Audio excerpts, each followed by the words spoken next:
Hey, it's reflection time coming back from the end of our pilot episode for Star Trek Adventures, which was definitely a content packed episode. In line with some of my thinking until this point, it seems to be kind of a no fault crisis in the sense that, nothing too nefarious was at work and just really establishing a number of conceptual facts, factual concepts for us, for our series. One of those factual concepts, which Anthony really took a shine to when he and I were talking about the original Star Trek, and he said, well, kind of want to, my understanding is that he was like, I want to bring that forward too, was this concept of the frontier.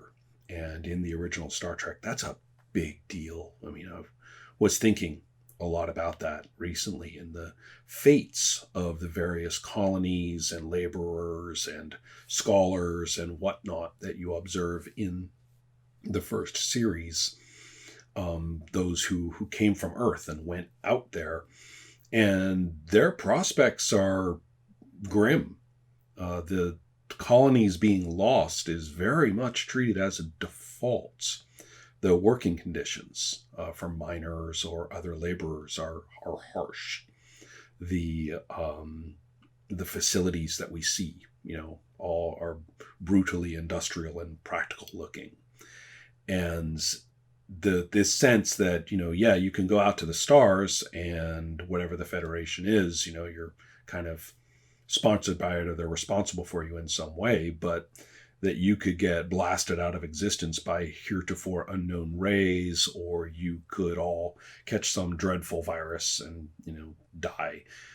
You could be on a starship, right? And come to complete grief. The crew of the such and such was lost with all hands. That's something that happens. And so the idea that it is a frontier and you're going out there with a sense of risk, with a sense of understanding, that it's like that.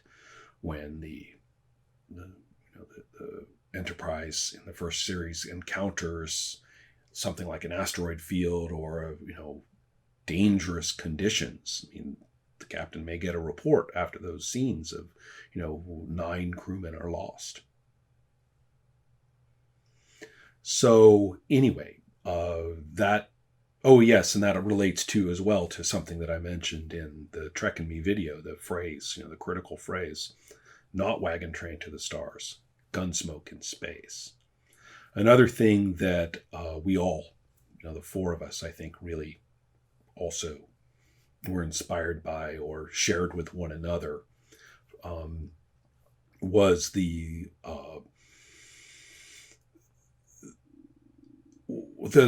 Cold War context of these great powers, or at least, competing colonial almost powers who have come into contact with one another, and they don't really have much language to use in that context except for their own history of internecine, within planet warfare, or the cultures that have grown out of it.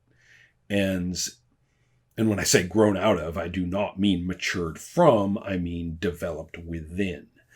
So it's clear, looking at that original series, that Starfleet is still very much a wartime mentality culture, and that the others too. I mean, it's been made very explicit. The Klingons and the Romulans have had a similar history, not a differing history, but a similar one, and are coming with very similar presumptions about encountering. If you encounter an equal force, I mean, you interpret it as threat. If you encounter a resource, you interpret it as, we have to internalize it as mine before someone else does. All right. That interested us, in the sense of its presentation, not as, oh boy, we get to have more Cold War, but more like, it's almost a tragedy, a tacit or often explicit commentary on the tragedy of this reality. And so we might be in some sort of neutral zone crisis, or we might be in some sort of diplomatic breakdown or something like that. And the understanding that, this happens is real. There's a few other details that, I don't need to go into here of what he reflected on them a couple of times. But the idea of bringing in the sense that any starship is alone. Yeah, sure, you can talk to Starfleet, but sometimes you can't. And sometimes the signal's delayed. And sometimes the nature of the information is just so disjointed between what they think they know and what you're actually seeing. And the fact is that a lot of the time you just don't have time. You don't have the capacity. And you're too far out. Sometimes you're just too far out. You can't talk to Starfleet. You got to get closer in. You got to get back. So a ship may well be in conditions of solitude, or at least effective, pragmatic. Got to take it on our responsibility. The captain says, we're going to do this, and whatever happens, it's just going to be on my responsibility. And of course, he can say responsibility, but that also means, well, that's all of our lives here on this ship, too. Well, this leads to a bunch of other interesting reflections that are, I think, all evident in our pilot. I mean, the fact that we chose this little crisis ship, and the fact that the ship is in between refits and stuff like that, and we're basically looking for trouble. And we put some effort into saying we don't want trouble like the Enterprise, which is to boldly go off into the unknown. But we're in trouble because we face conflict situations. And we are in trouble because wherever there are breakdowns of Federation or Earth policy, wherever there are, for lack of a better word, I would say ecological, but we're talking in an interstellar context. Whenever there are natural disasters or failures of implementation between your planned industrial project and the reality on the ground, wherever there's humanitarian crisis due to social breakdowns, the Avicenna is showing up with, phaser in one hand, a med kit in the other, and the hope that something can be salvaged out of this, or some kind of, sometimes it's almost an injustice thing. So we're not really all that interventional. We're not a gunboat. We don't really have the firepower to go and hold a government hostage or something like that. But we do have the capacity to engage with all that stuff. So is it a policy enforcement mechanism? That's the problem. I mean, we encounter what's actually happening, not what the Federation got a report on. And we are often, due to, as we just saw in this episode, time constraints. We're subject to any number of constraints that say we have to decide. We have to decide who gets taken, who doesn't get taken, or we have to prioritize and then realize that we missed our chance for some other aspect. I mean, we were dealing with all those things at once, right? We were dealing with, a hideous crisis, with a scientific, alien artifact, backing. We're dealing with the whole, notion of the neutral zone, which, as anyone can tell you, is anything but neutral. Everybody's violating it. I mean, the neutral zone, where we don't violate bullshit, that's what it's there for, is to go violate it, right? So, we're in the thick of all that. And then the nature of the characters that we made up, partly through dice rolls, landed us with some very interesting social, ethnic tensions and rearrangements, power structures. All of this brings up something that I think deserves attention for our whole pilot. The backstories of characters matters a lot. And really even thinking of the first season and a couple of bits of the second season of the original show. And yes, backstories of the main characters crop up. We've got a number, we've got a lost love for Spock. We've got a lost love for McCoy. We've got not only an engagement, but a mating time for Spock at one point. We've got a brother for Kirk. We've got we've got Kirk's whole weird ass history, lived through this, this genocide, when he was a kid, and all sorts of things. And yet it's also the backstories of secondary characters, and whether they are secondary as in ongoing supporting cast, or whether they are secondary in terms of a one-off character with a very intense and relevant past, which happens a lot. That turns out to be a significant story factor for those episodes. They're a little less verse-y, right? Because they don't tie into continuity, which is what everybody's kind of, gazing at. They're seeking continuity when they watch. But if you don't, and just watch the episodes as episodes, you'll find that a great deal of them are consequential character studies of these secondary characters. And so I really like that both the primaries and these one-off or occasional or semi-ongoing, but not quite as,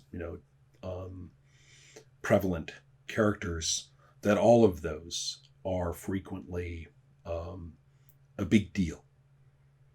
So I was liking that while we played. You could see those coming in and out. The fact that we made up some pretty intensive, studies. Our characters are sort of getting revealed more through action, and these other characters are getting revealed a little more through portraiture, perhaps. It's hard to see if there's a difference in some cases. But the thing I really want to bring out, though, is that issue of rank.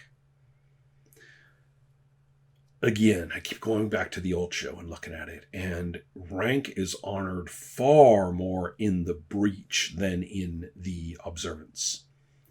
Rank is there in the show so that people will challenge it. The captain or a commanding officer in a particular situation, if the other character thinks that they're making sense, then it's all, yes, sir, and hop to it, and here's the report, sir. If they don't, oh my God, they're a bunch of insubordinate, back-talking, total, that's enough, mister, and oh no, it's not, mister's going to karate chop you and try and, while you're down on the planet, and try and get his way. And also, interestingly enough, as you might be surprised just looking at it, and maybe if you kind of get into military science fiction and you really kind of like that command structure, you wish you were in a command structure and stuff like that, is that in the outcome of many of these episodes, there's far more understanding displayed by the superior officer, particularly the captain, than one might think. Records of insubordination are lightened. One might go so far as to say falsified. Records of or responses to it, although they might be extreme in the moment when the captain punches you back or something. There's sometimes a tendency to say, well, tempers were heated all around, and there's a lot going on, and we've kind of agreed. It's kind of like people who work in a restaurant who agree that whatever they say to each other during working hours doesn't count, because they're just going to have to vent on each other and, say horrific things and scream at each other and stuff like that through the course of such a stressful day. And they just know that. So they just kind of agreed that whatever happens, at the end of it all, that at the end of the day, is gone. So I'm not saying it's that extreme in the old show, but there's touches of that. And they're consistent, right? If you're looking for continuity, right, there you go. There's this consistent effect of, we all know that out here we're alone enough, and that the maverick approach or the insubordinate, takeover for the moment or flat out disobedience or something like that, we've actually seen it work once in a while. It actually was the right, and we're really glad that guy did that thing that time. That a certain uncertainty, the militarism of it all sort of dials down a little bit in favor of more of a frontiership pragmatism. So we need the structure, but we know sometimes it isn't the go-to. Or if people disagree over it, the fact that I have higher rank, well, we'll see how it plays out. Do you end up cashiered at the end of this when we get back, or do we get back because you did disobey in the first place? I kind of like that aspect of it. And so rank matters, but how does that play out dramatically? How does that play out in terms of story? How does that play out in terms of who my character is? How does that play out in terms of our episode and how it feels? And we look back at it and we say, wow, all those intuitive decisions in the moment, all that role playing in the moment, all of those dice rolls that we sort of stare at in either relief or shock or whatever, and we say, and that's our episode. This experience showed me there's a lot more interest in that. There's a lot more system in that here than just in, problem of the week, let's roll our dice until we solve it. That's necessary context. It's not really what we're doing as such, and in terms of our emotional investment in things. And I'm really liking the other players. I'm liking the way that we're starting to toss each other the ball, either through our primary characters or through our secondary characters. Not in sort of a griefing, let's see you deal with this kind of way, but more of a tossing back and forth and knowing that the system is going to be providing us a hell of a lot of adversity. We don't need to cause too much of that. But when those values clash, expect dialogue. Expect dialogue that isn't just yes sir, no sir. And I think that there's a lot of great potential for all of that.